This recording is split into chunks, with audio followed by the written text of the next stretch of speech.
very preposterous in our approach to this discussion. And people do not seem to understand what the young people mean by Ruto must go.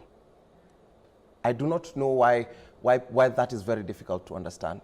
We've chosen that as the hashtag to push because we believe that the government currently is corrupt, it lacks accountability, no transparency, and it hires on cronyism. When we say Ruto must go, I do not know why people believe that it is only the person William Ruto. We are talking about the presidency. So because the political class has failed us countless times, what we are now saying is, please rush that reconstitutional process, because even if when you saw Right Honorable Raila's whatever he put out, he does not address this movement as a Gen Z movement.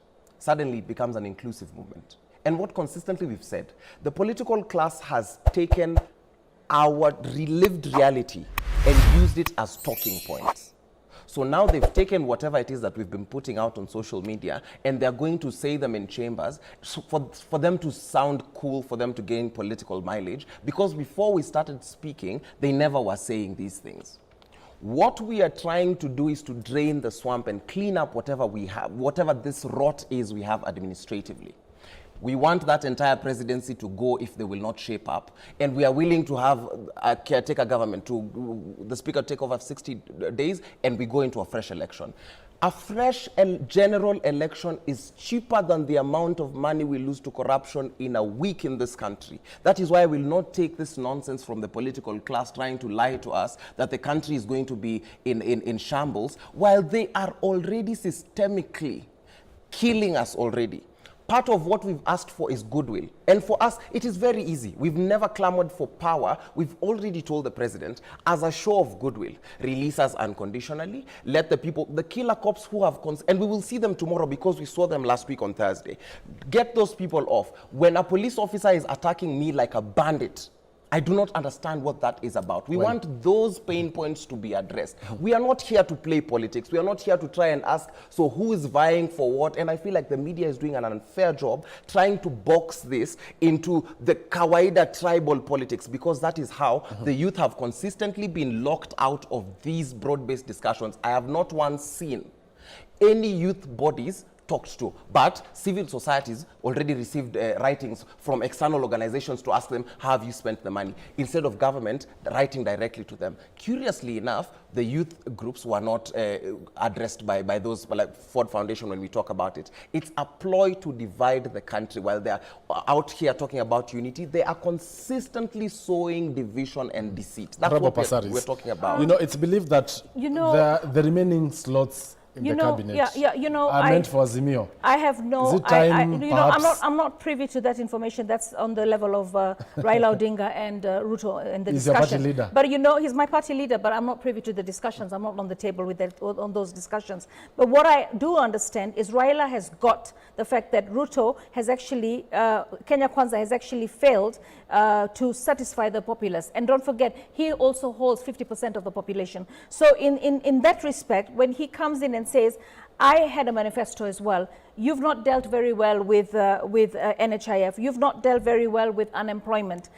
You've not dealt very well with cost of living, which Azimio has always stood for. So if it means that I take a few of the government slots so that we can help you govern from within rather than from outside. But he's jumping in after we have been killed, Honorable Passaris. No, the thing is, yes.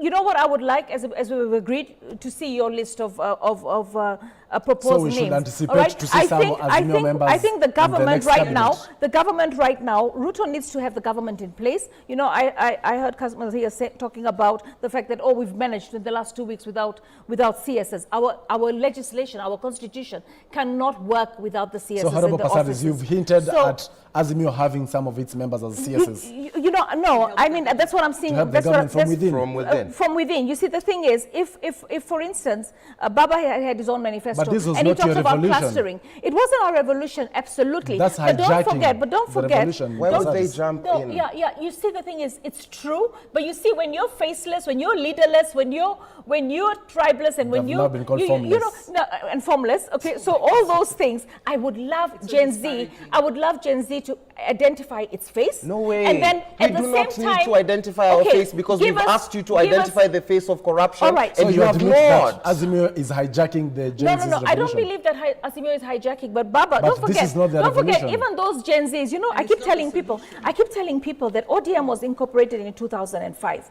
All right. If you look at the average age of ODM, it's 19.5, which is actually covering and representing all the Gen Zs. Ruto's problems will be solved by having Azimio on board? No, I believe that Ruto's problems will be solved by actually listening to the constructive criticism of Gen Zs. But we need to first of all release, all the demands that they've made are really reasonable. All right, and they need to be dealt with. But the fact is, the unreasonable part of the demands of Gen Zs is to paralyze the economy every week. And by so doing, they're actually messing up the country. Right now, Kenya was doing so well in terms of hosting conferences. But we were also doing so well in terms of corruption. They're peaceful while demonstrating. You know what? The problem is, I was in ODM. Recently when we came into government again, when government was formed in 2022, the ODM was still not satisfied, and they were going on the streets. I couldn't get my heart to go on the streets because I saw the cost of that in 2017, and I do not want to see a life loss. So I didn't want that. But the difference here is that the Gen Zs are peaceful. They went peacefully, and I'll tell you one thing, that is something we have to look at as a country. We have to look at that as a country. And I really want to see accountability, because at the end of the day, if you send police with live ammunition to a protest, right, then you're obviously going to have people killed. Gikonyo, and that is wrong. As we begin to wind up, Gikonyo, right. Your submissions on this. On this, just a quick one. If you were in ODM and now are aligned to Kenya Kwanza, you need to go back to your electorate. I am not aligned. You need to go back to your electorate because you were voted in on ODM and you're not functioning as ODM. That's a different issue. She has to understand. When you take the oath of office, that's a different you represent everybody. I don't just represent ODM. When I took my oath of office as the woman representative, I represent all the citizens. Issue, and not one where the citizens, not ODM alone. The constituents need to act. Yeah. The issue we are dealing with is the tumbocracy, right? I'll use a very simple term, tumbocracy. It's this, my turn to eat. And the Gen Z have come out and have rejected the tumbocracy. And they've given recommendations on what needs to be done. Those recommendations aren't even comprehensive, but there are some initial actions.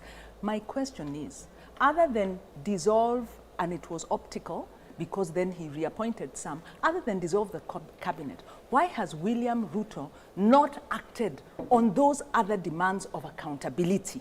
Because if he had, the temperatures would have assuaged.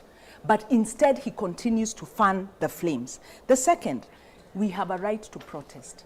Why has William Ruto sanctioned the use of live bullets, tear gas canisters? I've been on the streets twice.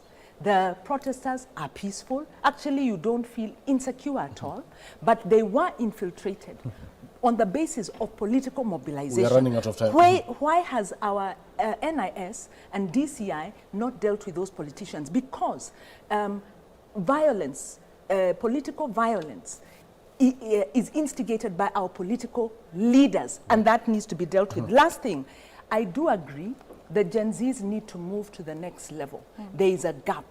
They need to actually get alliances with other strong movements. They need to put some faces because their space is now being hijacked by politicians, because that's what politicians do. Kasmuel, even as we wind up in a minute, kindly, what next for Kenya? You cannot ask me what next if I do not have a now. You cannot ask me what next in terms of employment if I'm unemployed. What we are saying is we are inviting the entire nation to rethink what a future looks like. The reason why we are here is because our forefathers had their chance to say, this is the future we want. In a country whose median age is 19.5 to 20, just like this party, it is imperative on us to figure out our now.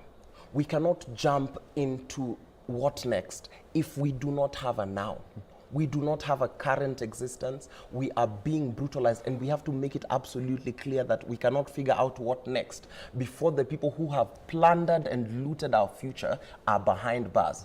We cannot have a what next if we are still being killed extrajudicially. We cannot have a what next when we are the voice of reason that the president has with the youth is kidnappings, shootings, and them showing up in swamps dead. We cannot have a what next when consistently the political class will wait for us to clamor for change and have them hijack our movement. We cannot have a what next if we do not have a now. That is what we want people to understand. Thank you. Honorable Passaris, in 30 seconds or less. Yeah, you know what, for me, I